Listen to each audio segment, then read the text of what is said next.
I might be a little loopy. I think that's good energy for a mailbag episode.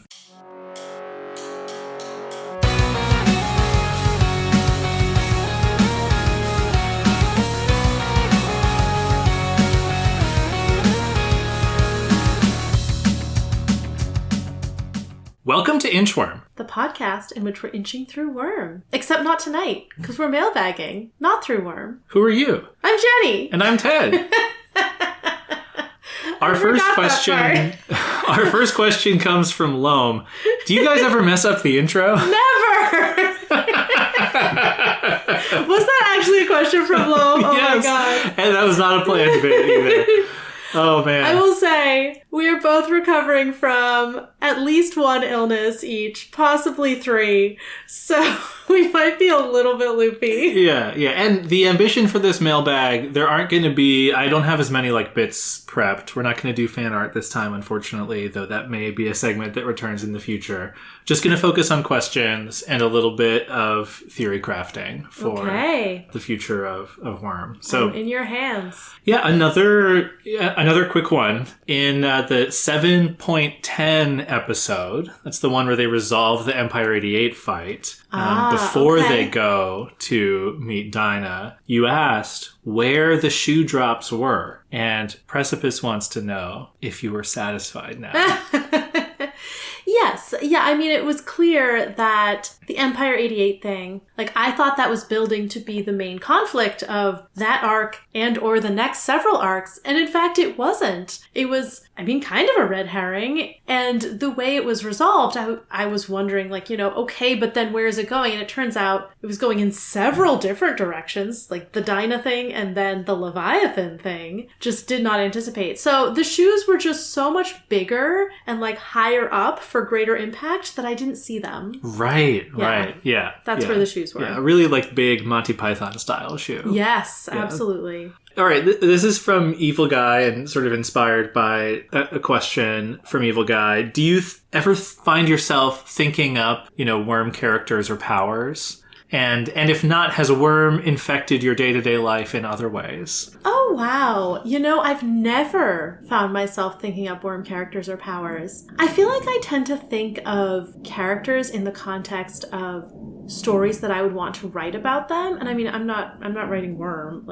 If I were writing, I would maybe, if I were going to write fan fiction about Worm, I would maybe want to explore stuff for existing characters, but I wouldn't necessarily want to play in that world. I'd want to probably make my own. That makes sense. And I have written, or at least tried to write several different superhero type stories. So that's I can definitely imagine myself creating characters with superpowers, but I don't really want to do that in someone else's world. Yeah, that totally makes sense to me. The other half of the question, has Worm infected my daily life? Definitely it comes up a lot. Ted and I will reference it, mention it a lot. We'll compare things in our lives to things in Worm. It just now is this common reference point that both of us are spending a lot of time talking and thinking about. So I was telling Ted the other day, I was like, oh, it's amazing. Someday I'll have read all of Worm and we can just say whatever we want about it and we'll have it as this thing that we're both conversant in. The way we also both have Animorphs like that because we both know it so well and spend a lot of time discussing it and can just reference it. We're going to have to be doing a lot of Rachel disambiguation. That's the main problem. At least when I say Rachel, I'm not talking about the character from Friends. I feel like I would definitely specify if I meant the Friends character. That's fair. All right, so moving into some warm-up questions. Warm-up questions? From Waldo. What are the top 3 chapters or story moments for you in Worm so far? Okay. Taylor carving out Loon's eyes, epic, incredible. Yeah. Love it. Yeah. The thing we just read where Tattletale destroys Armsmaster, oh my god. Yes. So satisfying. I really just love the payoff moments, I think. Like that where our villain heroes get to have a really satisfying victory. Yeah, I don't know if I have a third one that's immediately coming to mind. The moment in the future where she finally kills one of the trio. No, I don't expect her to kill them.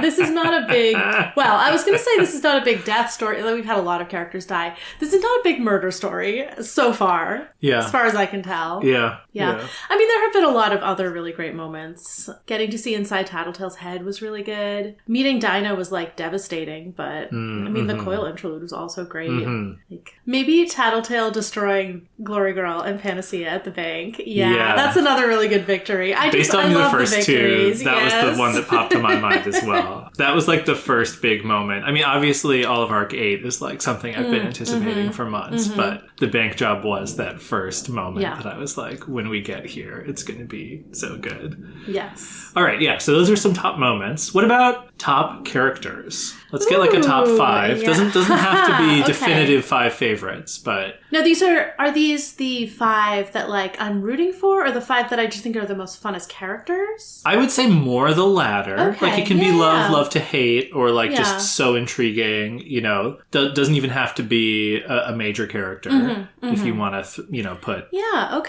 one of our one-off, Yeah, like Bakuda's real fun, actually. Really like Bakuda. Unfortunately, she's probably dead. Definitely have to put Taylor on the list. Yes. She's obvious. Yeah, that's why we can't just do top. Right. She's the richest character. We're in her head almost all the time. She's fantastic. Like you've said, Tattletale. Still so much mystery there, but even with what we already know, there are so many layers and so much complexity. Yeah, and just in the past arc, we've really deepened our relationship with her. Yeah. She's a fascinating one. I think not necessarily for character interest, but purely affection. I'm going to put Danny on the list. Yeah. I just love him. Yeah. And I really want him to come back. Uh-huh. His relationship with Taylor, while it has been imperfect, is just really heartwarming. And I want to see them repair it. And I still want him to be her ally. Because that would be so fun. I think I'm going to put Panacea on the list. Okay. Yeah. Her conflict where she feels guilty every time she's not using her power to save people, but she doesn't get any satisfaction out of saving people. Just the incredibly burned out road to hell that she is on is great. And I want to see how she gets out of it or gets further into it. Just really invested in that. Maybe that's why I'm rooting so hard for her and Taylor to be friends. Yeah. I see it. Yeah. Oh man, I only have one slot left. You can go longer. Yeah, I mean, well, there are a lot of good characters. Like, that's kind of a thing where, like, everyone we've seen has turned out to be interesting. I think I'm going to put Bitch on the list. Yeah. Yeah, her relationship with Taylor, such as it isn't now, but, you know, the potential there, the thing where she just doesn't connect to people well, but that's still something she probably wants/needs on some level, even if she consciously doesn't want it. Yeah. And I feel like everything we've seen from her, like her telling Taylor to sleep with Brian, like there's just like a lot of really interesting details there, and I want to see that fleshed out more. And that relationship, it's one of the things that Taylor has done that is like the most selfless and good and heroic. Yes. Like she's doing it for herself and for Rachel, and like pro-social, and no one else, you know, cares or would recommend it or benefits from it. Like, I guess it's good for the vibes on the Undersiders, sort of, but it really is just like she's chosen to be a good friend to her, which I love. Okay, so we got 5. Yeah. 3 Undersiders, but we got some other ones in there for sure. What about your top 3 favorite predictions that you have made? Whether or not that haven't come true yet? I was imagining that haven't, but if you want to, if you think a prediction you've already nailed is your favorite, it's tough to beat Daddy Issues. Daddy Issues. I do love that.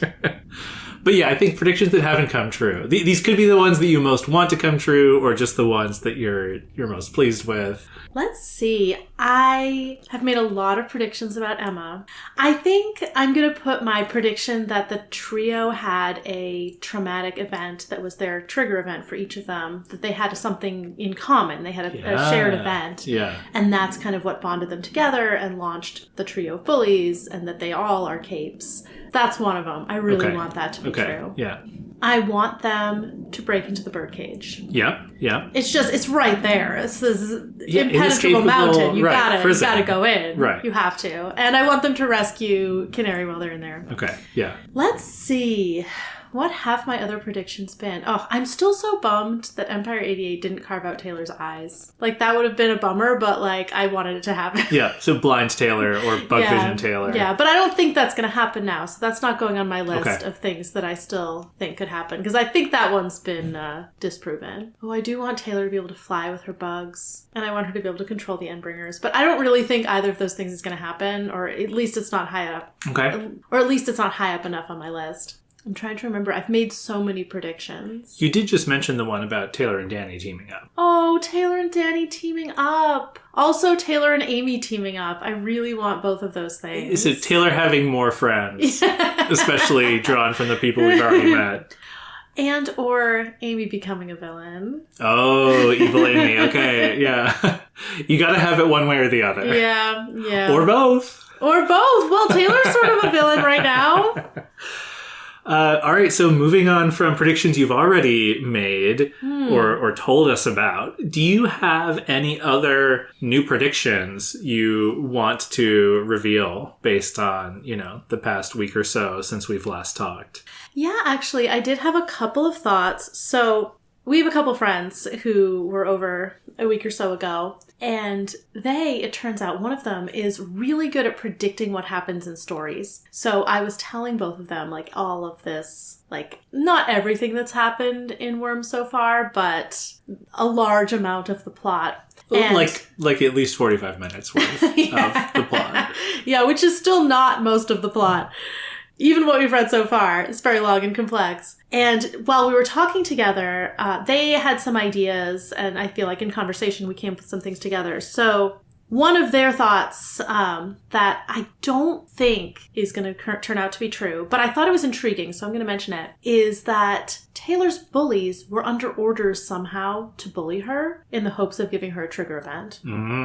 Which, yeah. I mean, I have more context on the story than, Dave did when he was talking about this, but I don't think it's likely to be true. Like, who would be doing that? Why Taylor? And we've talked a little bit about the potential for that, like whether New Wave or somebody else is, has you'd figured think that out. People would want to cause trigger events in, power-capable people.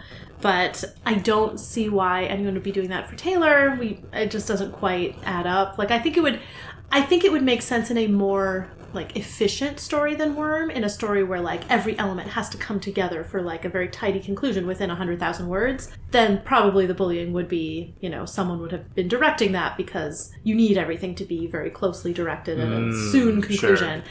And in a story this large, I don't think you need that. And as we've seen, Wild Bow is willing to build things and then tear them down. And so I think maybe that prediction is based on, like, a tighter story model, a smaller world. The thing that Dave predicted that I think is really genius and is now one of my predictions is, so you have the trio. Emma's obviously a heavy hitter. She's the best friend. She's, like, good at this kind of strategy of, like, how to hurt Taylor emotionally. Sophia's obviously a heavy hitter. She's done a lot of the vicious bullying so far, and she's a cape already. Unlike the other two, which we haven't learned yet, are capes.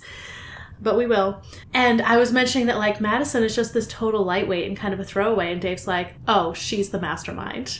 And I was like, oh, that would actually make so much sense. If Madison got some sort of mind control powers, or, like, motivation control powers, if she were able to turn Emma against Taylor, that would explain several things. It would explain why Madison's in the group to begin with, when she seems to be a complete throwaway of a person. And it would explain why Emma did this 180 in personality. If she really was such a good friend, like, even going through a traumatic event with these two other people wouldn't necessarily, like, might make her not want to be friends with Taylor anymore. It wouldn't make her bully Taylor. Like, that, maybe there are ways in which it would, but, like, that's not really a very straight line. But if Madison got powers, maybe Emma also has powers, a different kind of power. If Madison got some kind of power that was able to wrest Emma's allegiance away from Taylor, and maybe it was fun to actively turn it against Taylor, maybe that's the kind of thing that Madison finds fun. Yeah. I mean, that would actually explain it in a way that nothing else so far has successfully explained it. All right. So we might find out Madison is the locus of some puppet mastering with, effects that get thrown out across the story in mysterious, interesting ways. Potentially. Yeah, I don't think it necessarily means Madison's smarter than she seems, though she could be someone who's just, like, pretending to be, like, bubbly and like, let's put juice on her chair. And really she's, like, playing five-dimensional chess. It could just mean she has the ability to make Emma like her and hate Taylor. And Emma is still smart because she didn't, Madison didn't take away her intelligence. And so Emma is able to use her native intelligence to hurt Taylor. And Madison wouldn't necessarily be able to do that. She's just able to make Emma want to do it. So, unclear exactly. I love it. Yeah. Those were the two things that I wanted to share. I don't have any other huge predictions at the moment. Yeah. I mean, Madison interlude when? Good question. That would be really fun. I bet she's got a really annoying voice. It's like the dog interlude. I actually did have one other thought. I think that this arose from something Dave was saying. If Taylor were to try to create some sort of coalition of maybe capes of different kinds, she would be really bad at it. I think Tattletale would be really good at it. Okay. And possibly Tattletale and Taylor together would do a good job of it because Tattletale is good at manipulating people and sort of playing the appearances game, and Taylor is good at genuine connection. Yeah. And so possibly Taylor's thinking something in that direction at the end of Arc 8 when she says, like, are the Undersiders involved? Maybe she wants Tattletale's help to, build something that's going to do better than... Though it's interesting, Taylor arguably was more effective at bringing the Undersiders together than Lisa was. No, that's true. But I think in terms of getting them in the door, Lisa would do a better job. That's true. And Taylor, like I said, is good at the sort of genuine connection. Building those actual bridges. Yeah. But she's also very clumsy. Like, Taylor did a better job of bringing the Undersiders together, and then she completely blew them up. Like, she kind of goes harder in both directions. When her priority was, let's have friends that like each other. She was doing well, and then her priorities changed. The instant she met Dinah. She's also very prone to alienating people very strongly by not being willing to be fake in any way in order to keep their allegiance. And Tattletale is very willing to be fake in order to keep people's allegiances. Yes. Well, speaking of interludes, what are the 5 interludes you most want to see? Okay. This is coming from Carrie and I think some other people. All right. I really want Emma. I don't think we're going to get it very soon because I think that probably holds the key to what the heck is going on with the bullies. So I wouldn't expect to see it soon. Or if we did see it soon, I would expect it to be very cagey, the way sort of Tattletale's was about her past. Okay, so Emma. I don't think we need Amy. We already know a lot about her. Sure. I mean, I would happily see her perspective, but that's not, one that I think would blow things wide open. Though she does have that secret, so that could be fun. But I don't think I'm going to put her on the list of top 5, even though I would be delighted to see an interlude from her. I would love to see another big hero not from Brockton Bay, so either Dragon or Alexandria, I think would be my pick. Is that a joint pick? Or are those 2 and 3? No, I think that's an either or. Okay. I think either of them would be really interesting. I think I'd probably lean towards Dragon just because I like her based on what we've seen of her. Right. And I want to know more. I don't think we need Arms Master. We already know what makes him tick. We've really seen a lot from him. I want to see Alec. Ooh, I want to know, and it's possible we wouldn't find this out because, again, we don't necessarily, he might be an unreliable narrator of his own interlude. We don't necessarily see everything about someone. But he is someone who seems to be throwing up a facade. And I think there's more buried underneath it. I'm not sure if he knows how much is buried underneath it. Interesting. I want to have hope for him. Because he seems like someone who could really just be a genuine villain and go in that direction. But I want him to make progress towards humanity. Yeah. Coil would definitely have been on my list if we hadn't just seen him. I want to see Dinah. Ooh, okay. In part because I think if we were to get a Dinah interlude, it would be because something in her situation was changing, and that would be great. Yes. Like, I would love to see her perspective. I think right now her life is not interesting enough for us to get much out of an interlude seeing that. But I think if she were to be a point of view character, something would have to happen, and yeah, would love to see that. All right, so one more. I want to see one of the Endbringers. Ooh. Okay. Oh no, I ran out. I also want to see Scion. Okay. Well, you could sneak them into one slot. We had a 2 for 1 earlier. We can have a 4 for 1. All right, and just for fun, now order them. When are we going to see these? Like, you already said Emma's a little later, you know, but like, I want you to call out. Let's say we get everything you want. Call the order. Yeah, lay out your shot. I think we won't get an Endbringer interlude until we get another Endbringer attack. Okay. So I think that's going to be a solid chunk of the story from now. Probably. That would be intense if it happens soon. Leviathan never strikes the same city twice, right? They've been saying that, right? You're thinking of lightning. That starts with the same letter, but it's different. Dinah, I think, not like immediately, but would be sooner than the Endbringer because something would be shifting with Coil. And I think that could happen sooner than that. All right, so right now I think my order of the 3 I've mentioned would be Dinah, Endbringer, Emma. Okay. I think Scion, Alexandria, and Dragon could all happen sooner. Ooh, because they are not necessarily keys to mysteries we've already been dealing with in the story. Sure. Like, we might learn more towards the question of like, oh, how does the Protectorate work nationally? How do people have their trigger events? What is Scion? Like, Scion would be a little more revelatory maybe, but I could also see it being rather procedural, so who knows? They might provide information towards the like, what are capes? Why? What's this cosmic being? Like, all of that stuff. But I feel like they wouldn't crack things open the way the Emma thing would. All right, so I think one of the big heroes, Dinah, Endbringers, Emma is our order right now. What else did I say? Alec. Alec could be soon. Okay. Yeah. Nice. There's no reason, I think, to hold out on him. We already have sort of the big pieces of his past, and filling that in would be sort of a natural soon step. All right. Yeah. I like it. Okay, so now with inspiration from Carrie again and Fran, if you found yourself isekai'd into Worm when the story starts, what would you do? Oh my gosh. That's such an interesting question. I guess it depends. Is the goal to keep Coil from taking power? Maybe. Well, I was going to follow up with, could you beat Leviathan? Or what would your, we've had a lot to say about the lackluster response to Endbringers, so... I guess I would know when an Endbringer was coming, but how could I convince someone of that? I could convince Armsmaster of that. Okay, because... And I'll even throw in there, if you want to take somebody's power set at the cost of knocking them out of the story... my gosh! Then that could be... Knocking them out of the story. Ooh!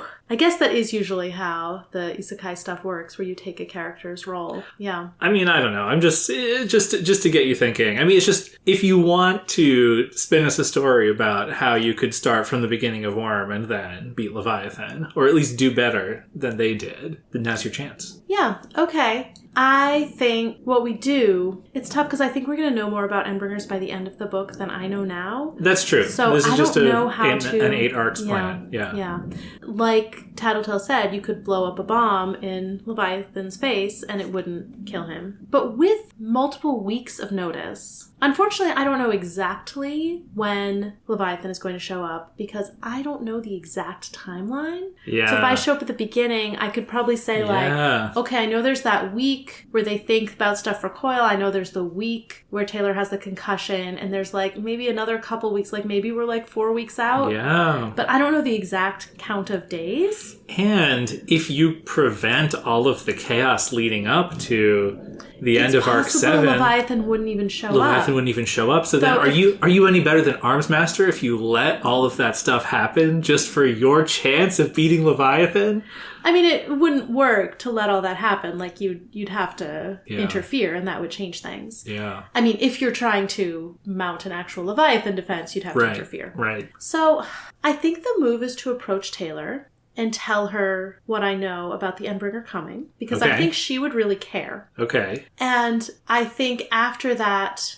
would I want to prevent her from joining the Undersiders? That would make a lot of things in the story not happen or happen differently. Well, if she's not in the Undersiders, how are you getting Tattletale on side? Do you need her? Do I need Tattletale? I don't know. I don't know. Some of the most important information you have comes from her interlude. Yeah, but I already know it. That's a good point. Yeah. And I think you would have to, I mean, you'd approach Armsmaster because he has his lie detector thingy and he would believe you because he could see that you're telling the truth. Yeah. So I think you could approach him and say, there's an Endbringer coming. You're going to detect it with your system that you're building with Dragon. And maybe he hasn't even built that yet, but he could get a jump on it. And say, it's one of the bad days. A lot of people get killed. It's maybe not the worst day. The city doesn't get destroyed. I will jump in and say the consensus on Discord is that even though we were saying it's one of the bad days and that's how it felt, I think it is fair to say that we are wrong about that. That a bunch of heroes losing their lives, but the relative lack of damage to the city, like relative to expectations. That's true. With like Lisa looking out over the city and saying, we won, right? Like Taylor doesn't feel that way. But I think the average Brockton Bay person and average Protectorate person is probably like, hey, Scion showed up pretty soon and most of the people who died were capes and not civilians, and that makes it a good day. Yeah. Yeah. And I think maybe if I can remember enough of the story, and probably I could work through it and figure out, like, how many days was it? Like, the big jump was on the Thursday, she went out first on the Sunday. Well, and if you don't interfere, stuff will start happening. You'll be predicting stuff that's actually happening, so... That's true.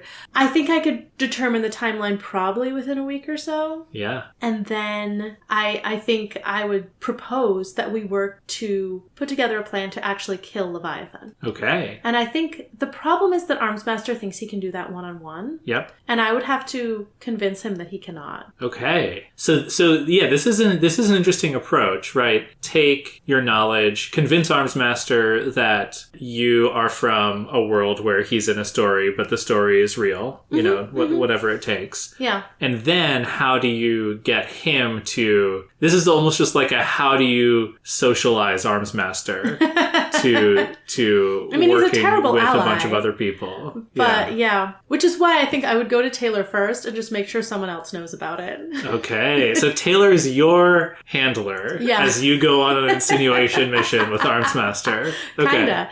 Okay. I think I would also want to like befriend Taylor so that she has an ally. Yeah. And I wonder if that would make her not want to join the Undersiders, because like it seems like a shame for her to not join the Undersiders, but also like what a tangle, right? Like yeah.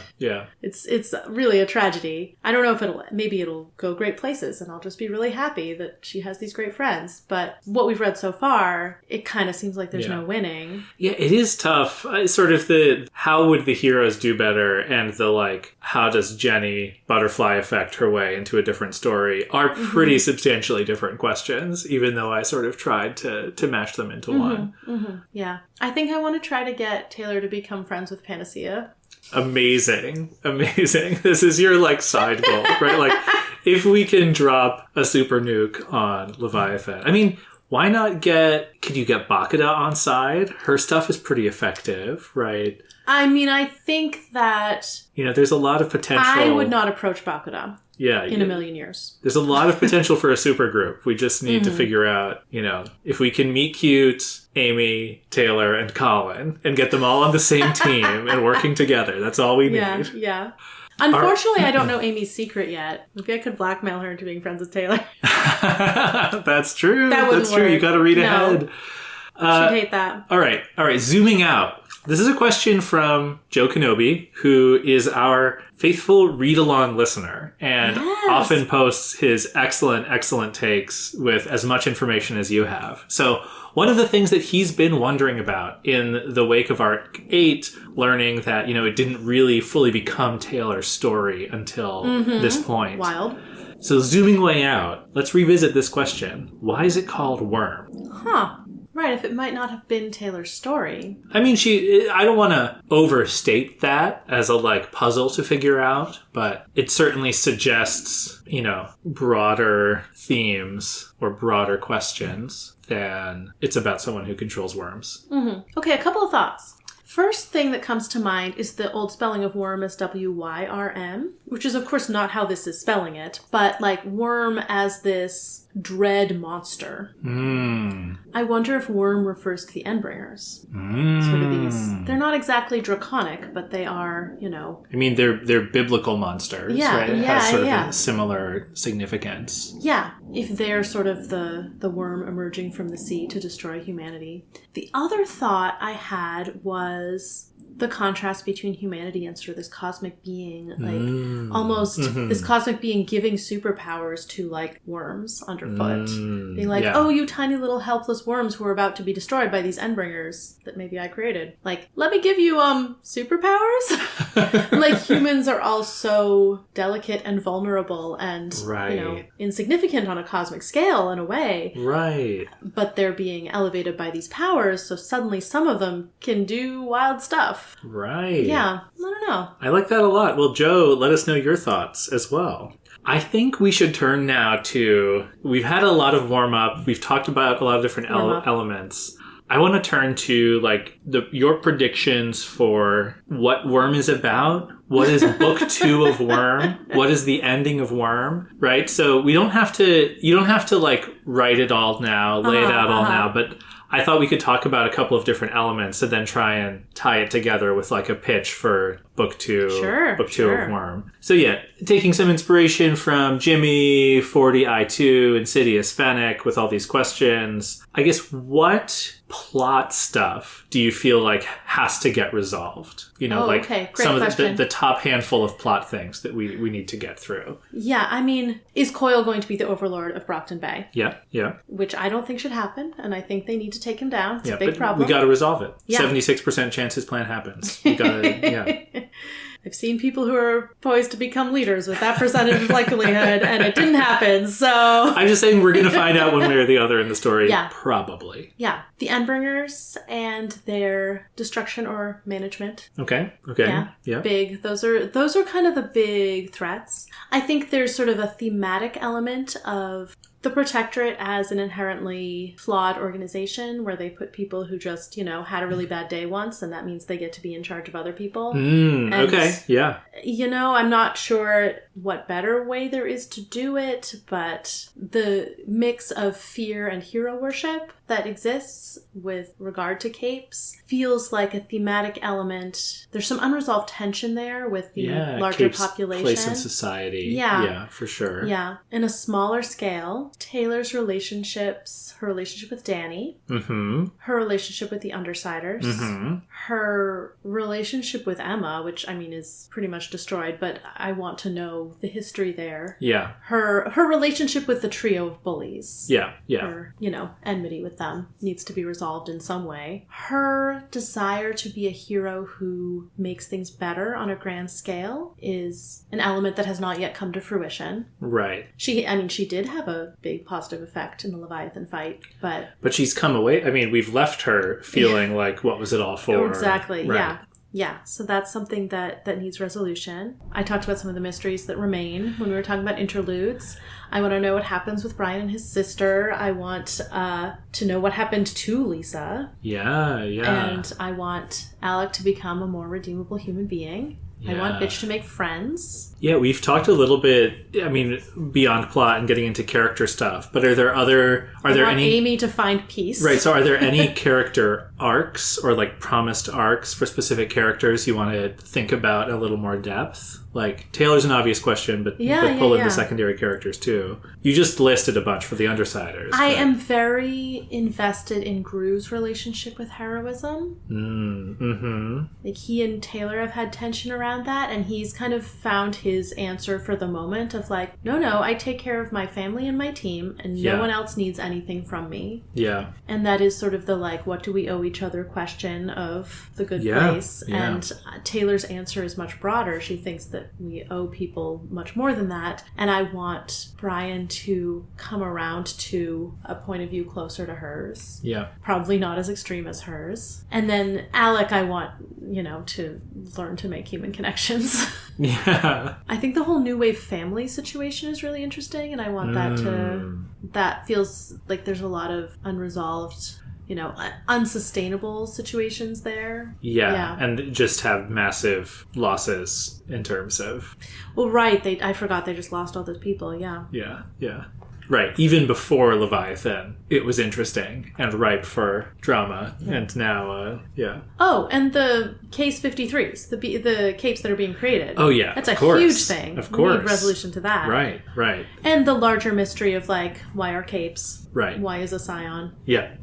What's the deal with powers in a bottle? Yeah. Where did Coil get his powers? What about thematically? Again, you touched on this a little bit, but are there other themes that you want to see explored more, or even like a direction you think the story might take thematically, or guesses as to where things might end up? I feel like the story has already covered a lot of the ground that I anticipated with heroes aren't always good either. There's corruption in the protectorate, all of that. The unintended consequences piece has been really fun to pull on. Right. So you can just the sort of you can never control right. anything that happens. Right. I wonder how much bullying as a theme will sort of be a thing. Okay. Yeah. Bullying. Yeah. Yeah. The effort to control other people is a really interesting one. Sure. Taylor reacts really strongly to being contained. She also tends to view other people as tools in a combat situation. Yes. But that's not the same as taking their choices away from them. Yeah. Yeah, but she is very resistant to authority. Yeah. I don't know. I mean, I'm sure there are many others. They're not coming to mind at the moment. And one specific question here from Darth Lime. How does Taylor's psychology compare to other protagonists or in other media or things that you've encountered? Like how do you fit her into a narrative box, so to speak? Yeah, that's interesting. I don't know if she exactly feels like anyone else I've seen. I love characters with just a really strong moral compass. Where you just can really trust that they care about the right thing to do. It's interesting comparing her to someone like Buffy, who is another teenager with superpowers. She is unique in a way that Taylor isn't. Taylor is one of many capes, even if her power is unique. And Buffy sort of had it thrust upon her and resents it, but does the right thing because it's what's needed of her. Yeah. And it really, it really takes a lot out of her. And Taylor is someone who wants that role that Buffy didn't get to choose. Yeah.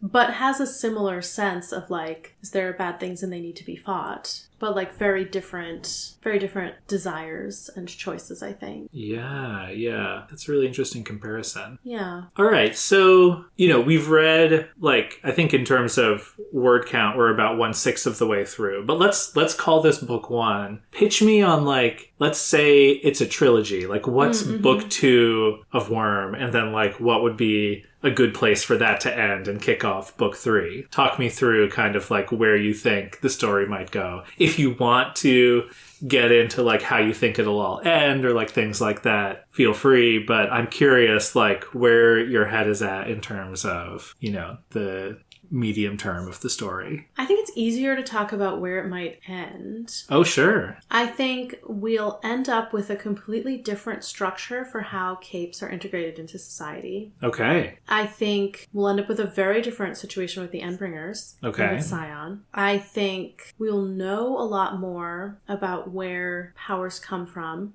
And possibly society in general will have much greater choice with regard to powers. Interesting. If that's the case, that would also, of necessity, result in a different structure of how, if more people can have powers for the asking, that really explodes everything with the Protector and all of that. I think what I want from the end is a Brockton Bay that is moving towards a better future. Okay. I think that means Coil is not in charge. I think it means that someone would have to be in charge, or there would have to be community efforts to rebuild, I think. Because you can't really pin this on one person if it's not, your main character. And I don't think Taylor's going to become mayor by the end of this. I guess that would be cool. Mayorlor. But what'd you say? Mayorlor. Oh, yes. I don't think that's what's going to happen. But I think a Brockton Bay that's sort of come together and is building towards a brighter tomorrow, or at least has just managed to shake off a huge threat to its future. Okay. Yeah. Yeah. I guess the question is, and again, it's just so easy to be like, but this could go in any direction because this, Wildbow takes crazy turns that I can't see coming, and you can tell he's been building towards them, but I don't know what they are. My question would be whether Coil gets defeated in book 2 or book 3 of this trilogy. Like, is he end game or is he middle game? Okay. And I don't know.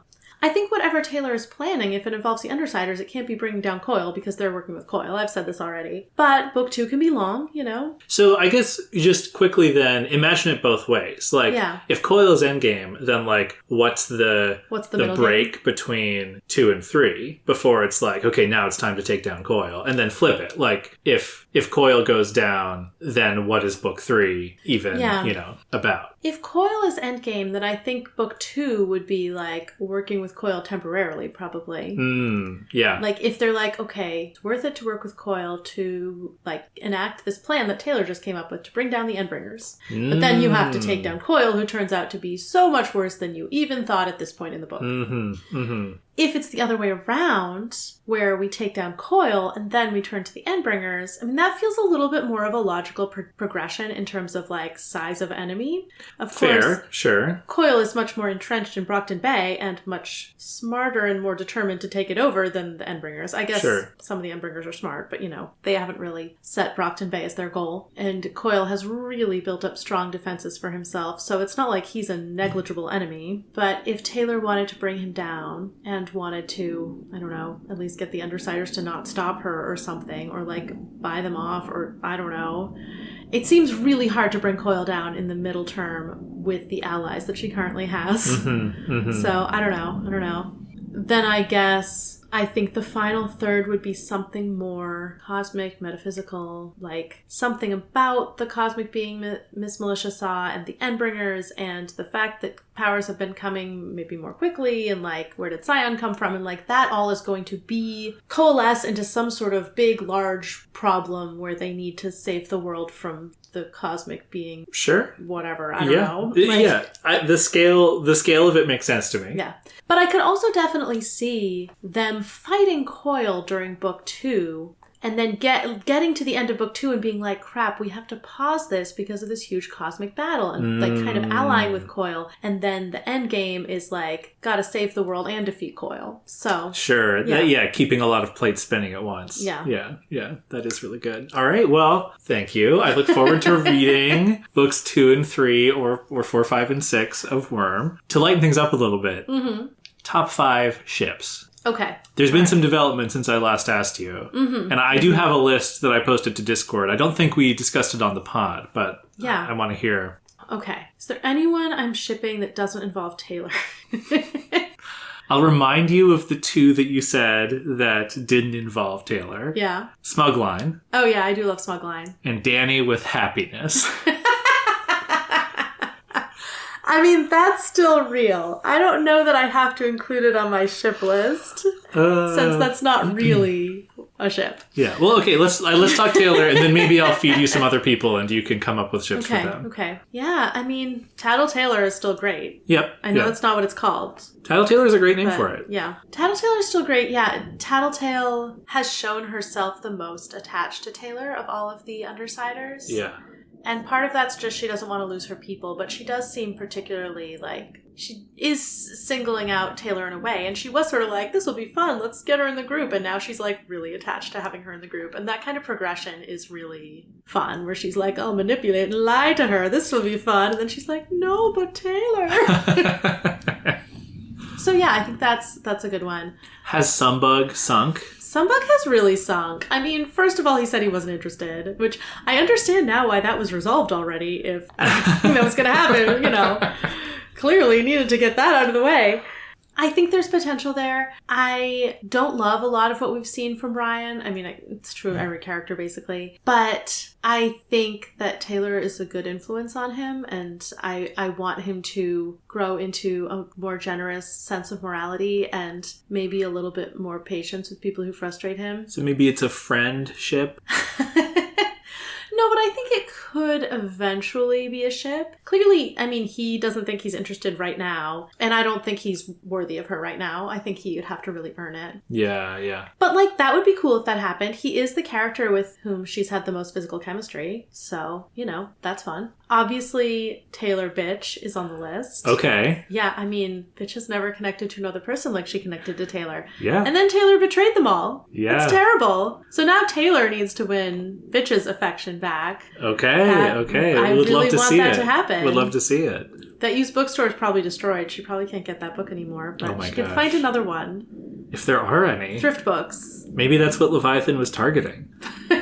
Books on dog psychology. Well, that's maybe you communicate with him like you do with a dog. Yeah. Bitch, you could change everything. She's the secret. Oh my gosh. Okay, how many is that? 3? Yeah, that was 3. Okay, let's see. How are you feeling about Newt Bug? Oh, well, they just haven't... The Fault Lines crew hasn't been in the story for a while, so it's not top of mind. Yeah. Are there any newcomers to the Taylor shipping scene? I feel like we've talked about Taylor and the Undersiders. Taylor Amy, I would definitely be interested in. Oh, okay. I'm more actually interested in them as a friendship, but I don't think there are 5 romantic relationships in the story that I'm interested in right now, so... I was going to ask, okay, so what if we flip it, though, to Amy? Would you ship her with anyone besides Taylor? Oh, no, she only cares about Glory Girl, and they've been sisters for too long. Fair. Yeah. Very fair. Yeah. If my Madison theory is correct, endgame Taylor Emma. Whoa. Yeah. Whoa. Yeah. What a redemption arc. Yeah, I mean, Emma's been mind controlled. What can you do? It's not her fault. Okay. Yeah. Wow. Okay, I didn't put that all together with the Madison theories from before, but now I see it. They were best friends. They spent every other weekend at each other's houses. I mean, they spent every weekend alternating houses. Yeah. What about, is there anyone in the Protectorate or the wards that you find shippable, even if you don't have a pairing? Okay. No, I guess they're all dead. I don't remember which of the wards are alive, except for Sophia. What about Colin? Oh, God, no. We can't inflict him on anyone. Are you kidding? He can have, like, a long redemption arc and then end up with a normal human. Okay. Which is a sign that he's matured. Okay. What about Mr. G and that lady in the bunker?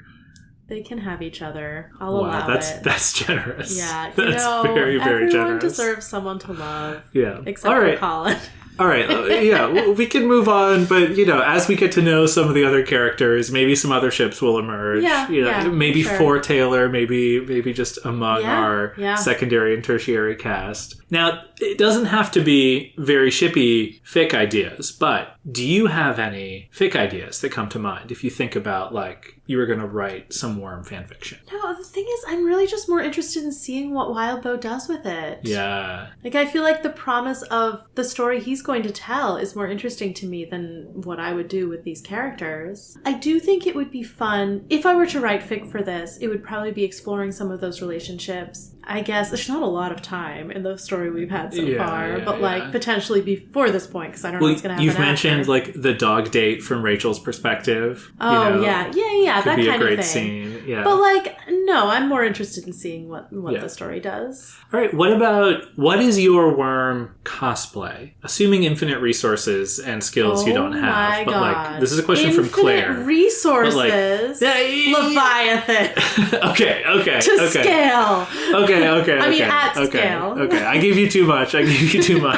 But if you had to go, like, let's say you do Leviathan 1 year, and then you do the other Endbringers, But so. Ooh, okay. I don't remember what most of the costumes look like. That's fair. Yeah. I mean, just being cloaked in, like, wisps of darkness would be awesome. I don't know how you do that as Gru. Like, yeah. But it'd be cool. Yeah. And it's awesome gear to have. Black motorcycle. Oh, yeah. I mean, it would look helmet. great. Yeah.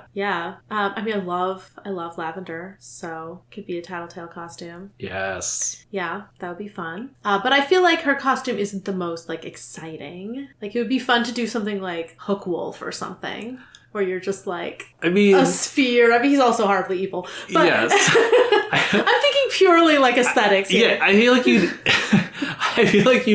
I don't think it's okay. Like, I don't think people should cosplay Hook Wolf. I certainly don't think they should cosplay Hook Wolf in his person form, because I'm pretty sure that's just like prominent Nazi tattoos and stuff. Yeah. So that really bad idea. No, that's fair. Yeah. Okay, all right. I will actually think about who these people are and not just like what would be a cool costume to build. Cosplaying as a constantly whirling wolf made of knives, but also very logistically terrifying. Yes. To be, you're correct. You're correct. At a con with. Okay, no, let me think a little more practically and less problematically. I kind of want Eidolon's like green hood that's glowing from within. Ooh, very good. Yeah. I love that. Dragon's mech suit would also be really cool. Awesome. Yeah. Another question from Claire. When we met Dinah, she didn't have the opportunity to have a cape name. That's true. Let's give her one. What should Dinah's cape name be? Let's see. Words that come to mind. Harbinger. Ugh, I love that. Yeah. That's very, very good. Let's see, what else do we have? Like odds, probability. Harbinger's good. Harbinger's good. For some reason, I don't think this is super relevant, but just because it's the ability to like get numbers, I like the idea of Sundial. Oh. Yeah, it's not telling the time. It doesn't have anything to do with the sun. It's not very good. But, I like talking about Wormoses, we could come up with what are Sundial's powers. Sundial is a good cape name. All right. Moving on, another question from Carrie here. Bad news. Leviathan got canceled, and we need to pitch a new Endbringer to replace him. Why? We're not going to go back. We're not going to go back to the well of a water-based Endbringer. Oh, okay. But what are our ideas for? So we have sort of radiation, behemoth, and radiation, tectonic. I think maybe volcanic or magma. Right. Okay. And we have air, and also the true psychic, the scariest one, the one who the most dangerous stuff is what happens after the attack, whatever that means. Mysterious. Okay. The first thing that comes to mind is sound. Ooh, sound could be very dangerous. Okay. Someone who, maybe that's also air-based. Yeah, but something deafening. Yeah. Deafening, and also, getting resonant frequencies and, destroying things that way. Sounds, well, I guess volcanic is sort of fire. Can already have that one. I guess Scion is sort of already a light-based hero, so maybe that's a little bit covered. I think I want like a Katamari ball that like picks things up. Ooh, yeah. That's what I want. Well, yeah, sort of like a black hole aesthetic. Oh, yeah. That's very cool. Attraction as danger. I like that a lot. All right, and what's a name for our Endbringer? Katamari and black hole are both good names. Those are very good. Singularity. Okay, yeah. We got it. Now, a question from me. Mm-hmm. I would love to invite you to have a little Animorphs corner. Ooh. We've read a lot more of Worm, so before I get into specifics, Worm versus Animorphs, compare and contrast. Okay, yeah. They're really very, very structurally different. Animorphs, it's a series of middle grade books, and it doesn't completely reset at the end of each book, but each adventure is usually relatively self-contained, and the progress through the series is kind of slow growth / deterioration, new elements. The plot doesn't really advance, though there are character arcs. And then the plot moves forward at the end. The plot does move forward somewhat, but, the secrecy is maintained. There's a lot of key elements staying the same to allow for these further adventures within this similar set of elements. Yeah.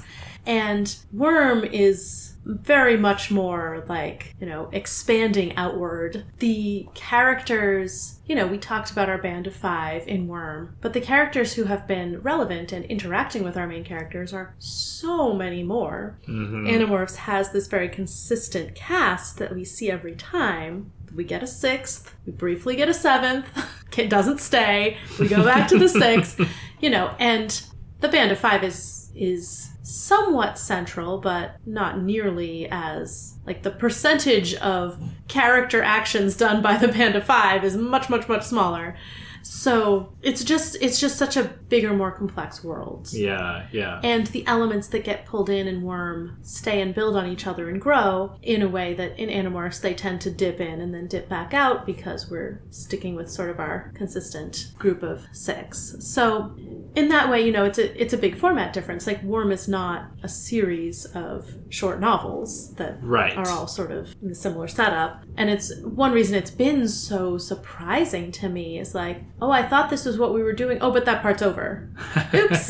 Like, oh, this is a new part that I hadn't even anticipated. Oh, wow. Oh, this is what's like, it's just constantly surprising in that way. And I don't think that's really going to stop. Like, I think maybe the new elements will slow down, but I think it will keep surprising me. Thematically, there is a lot of similarity. I feel like Animorphs, strange as it is to say, gets darker than where we've gotten in Worm. Ooh. Just, like, the sense That's of a hot take. But say more. The sense of these teens, like, getting weighed down by the atrocities that they have done. Yeah. That's so much... There's so much more weight there by the end of Animorphs than Taylor's dealing with right now. Yeah. Yeah.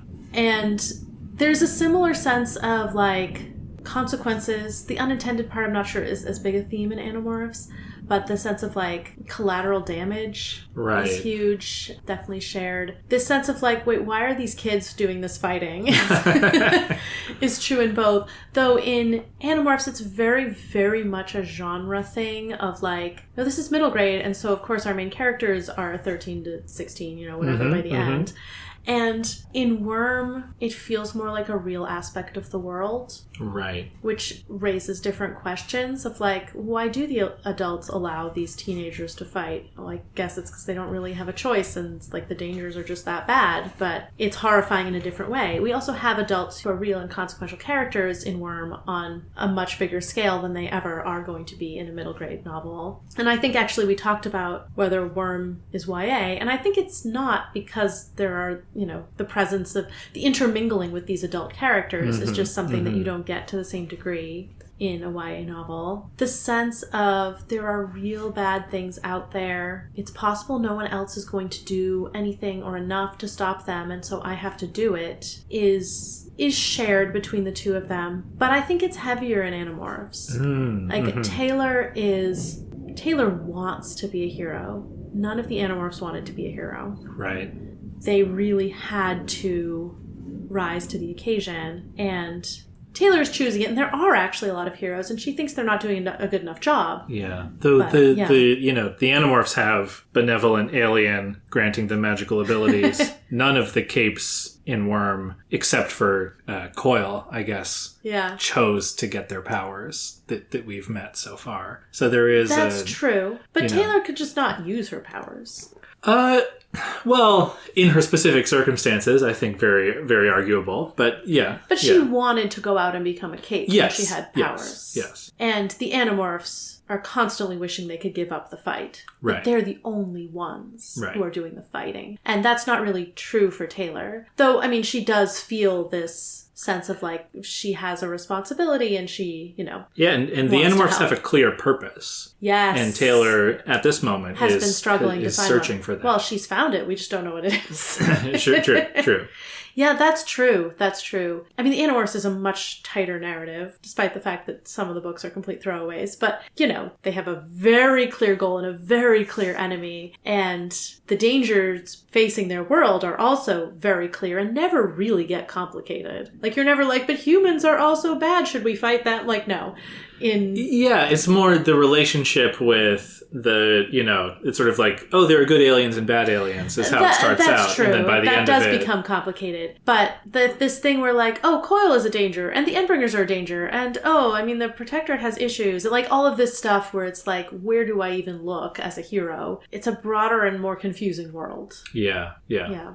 One Animorphs-related thought that I had was just, we get some very significant moments of the Animorphs becoming insects. And one of the things the Animorphs have to do is, like, they have to deal with the instincts or lack thereof when they become these different animals. And Taylor's power doesn't work like that at all. She's totally in control. The bugs don't influence her in that way. But one of the things the Animorphs struggle with is, like, insect vision, where they have a lot of trouble parsing. They get the animal senses, but their human brains, like, can't make heads or tail of it. And it's kind of amazing, again, just to reflect on that Taylor's brain can do that, right? Like, that is a problem problem, and not just one insect, but like all of the insects, she is able to parse all that information. Well, she also has the benefit of not being only one insect, which would be more difficult for your brain to handle, being a lot of insects, but you can get like a sense of like a large picture abstract. Of something. You're not just looking through one pair of fly eyes. And so from Carrie, Dante, Jimmy, sort of a quick mashup of questions. Do you think Taylor can control a Yeerk? That's a really interesting question, because I think she can control slugs. Mm-hmm. And Yeerks are physiologically, as far as we've seen, most like slugs. Mm-hmm. But she can't control anything with the very complex intelligence that we've seen so far. Yeah. And Yeerks are very intelligent. So I think I would come down on the side of yes. Okay. But I think it's an open question still. It's the power. Her power does not seem to have very clear boundaries. Well, let's say that it's yes. Okay. If Taylor wakes up and a Yeerk has crawled into her ear and is now controlling her, Taylor's become a controller, the Yeerk is in complete control of her body, can she still control the Yeerk? That's a good question. The Yeerk seems to disable the body's connection to the brain, or the brain's ability to control the body. It does not disable the brain's ability to think in other ways. The brain is still fully functional. It can still sense, and it can still have thoughts. It can still sort of speak. You can speak inside your mind. You can talk to the Yeerk. So the question is whether Taylor's ability to control insects is more similar to her ability to think or more similar to her ability to control her body. I would say it's probably more similar to her ability to control her body, which would mean she could not control the Yeerk. The Yeerk can control itself. Yes, doubly so. Yes, but I think, you know how normally if a controller pushes for a little bit of control in a moment of extreme duress, often like distress, seeing something like their loved one being carted away or something, they can sometimes wrest control. If she could do that for just long enough to separate the Yeerk from that control center of her brain, like whatever it's doing to block her insect controlling powers, bug controlling powers, then she could actually get the Yeerk out of her brain. So I think she could do it potentially, but it's not just an easy like, oh, there's a Yeerk in my brain, get it out. Right. But I bet she would win that fight eventually. Yeah. All right. Now, can Taylor control someone who has morphed into a bug? Ooh, well, based on what I just said about the Yeerk thing, I would have to say yes, if we're following that. Yeah. It's not about the intelligence, it's about the physiology. So, it doesn't matter that they have a human body or whatever in space. All right. And then from Scam Likely, if you morph into a cape, right? If you acquired Taylor and morphed into Taylor, would you get Taylor's powers? I think so. Okay. I think genetic copy. I think it's a physiological difference in her brain. Yeah. Yeah. I mean, the genetics thing is a little bit of a red herring because, like, you get someone's haircut, you get their age, you get like. Yeah. So I think you would get something that is such a part of them. Amazing. Yeah. Amazing. Although I wonder if it would be different. If it's like the people who've been like God touched or whatever, like you don't get their power, but the people who've been case 53, you do get their power, would be fascinating. Ooh. I think it's been a change to your physical self, including your brain. So I do think in both cases you would get the power. I love that. That brings us to an end of our Animorphs corner. Okay, that was a great corner. Thank you. We are winding down a question about podcasting from Daniel. Okay. If we, on some future podcast, swapped roles, what story would you pick for me as the naive reader to bring me along? I thought maybe you were going to say that it was like I had to pretend to know everything about Worm and you were pretending not to. So this is actually much better. Okay, so the problem with this is that I've already introduced you to a lot of my favorite things like this. We do have a pretty active... Like I had you watch all of Buffy. Right, You've read a lot of my, favorite recommended books or whatever. So I'm trying to think if there's like a series or a long thing that you haven't read. Can you think of anything? Friends.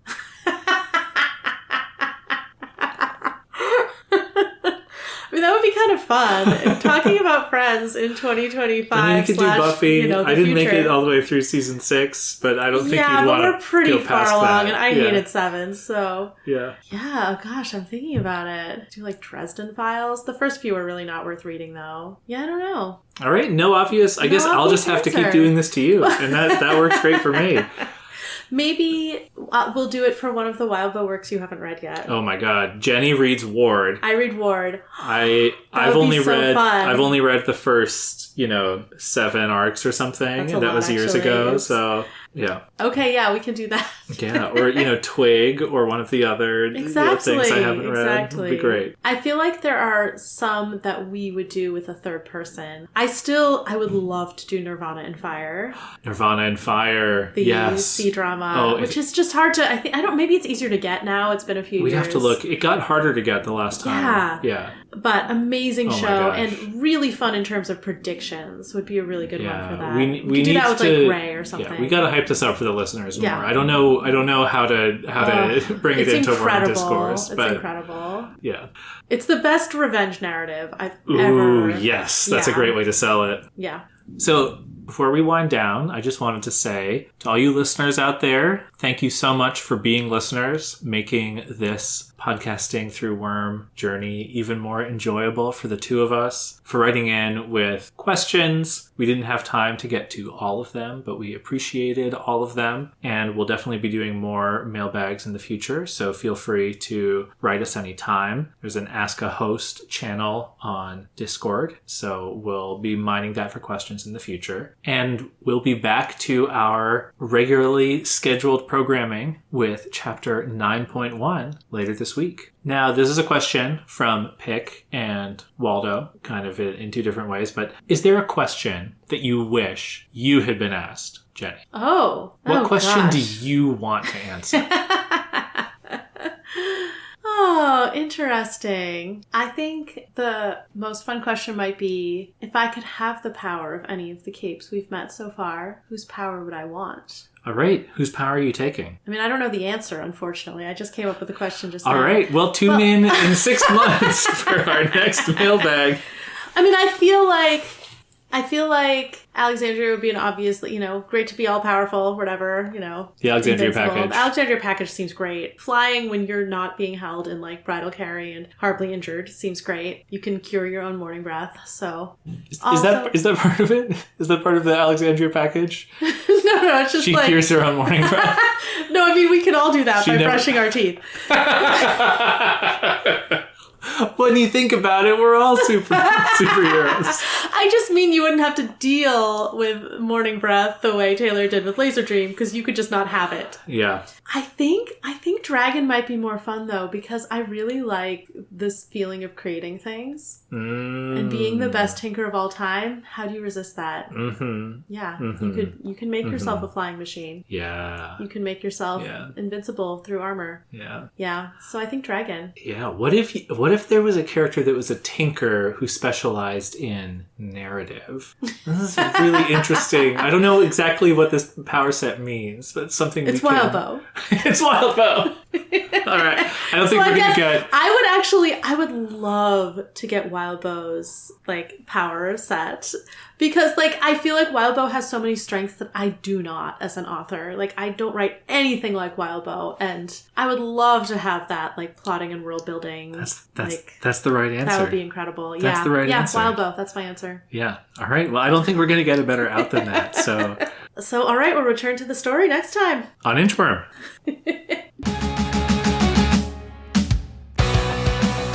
Worm is a web serial by J.C. McCrae. You can read Worm at parahumans.wordpress.com and support the author at patreon.com/wildbow.